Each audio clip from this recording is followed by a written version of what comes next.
আমি প্লিজ ভাই প্লিজ তুমি একটু জার্মানি কি যে কইলা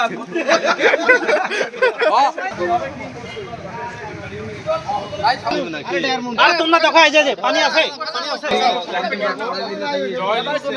জয় লিখছে ভাই বুঝি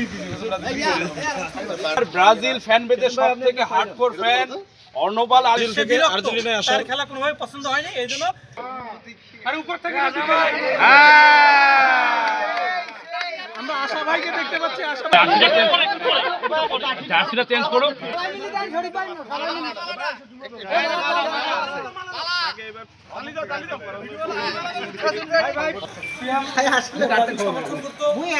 ব্রাজিল মরক্কোর সাথে যে ম্যাচটা খেলছে প্রথম ম্যাচটা, তো মরক্কোর সাথে ব্রাজিল আর কি কোনোভাবে পেরে ওঠে নাই।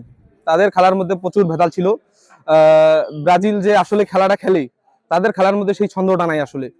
তো তাদের প্লেয়ার এখন অনেক বাইরে আছে, মানে বয়স হওয়ার কারণে আর কি টিম থেকে বাদ হয়েছে আগের প্লেয়ার। তো এখন আর এই যে টিম বর্তমান আছে আগামী 100 বছরে মনে হয় যে কিছু করতে পারবে না। সে 2 দিন থেকে মরক্কোর সঙ্গে ব্রাজিলের খেলা হওয়ার পর থেকেই বলতেছে ভাইয়া আমি আর্জেন্টিনার সাপোর্ট হবো।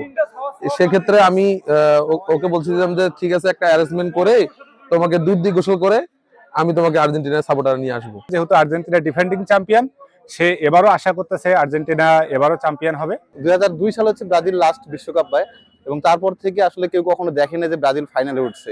তো সিয়াম যে ছোট ভাই আজকে হচ্ছে ব্রাজিল থেকে হচ্ছে আর্জেন্টিনায় আসলো, তারও একই অভিযোগ যে আমি কখনো দেখি না যে ফাইনালে উঠলো, ট্রফি তো দূরের কথা।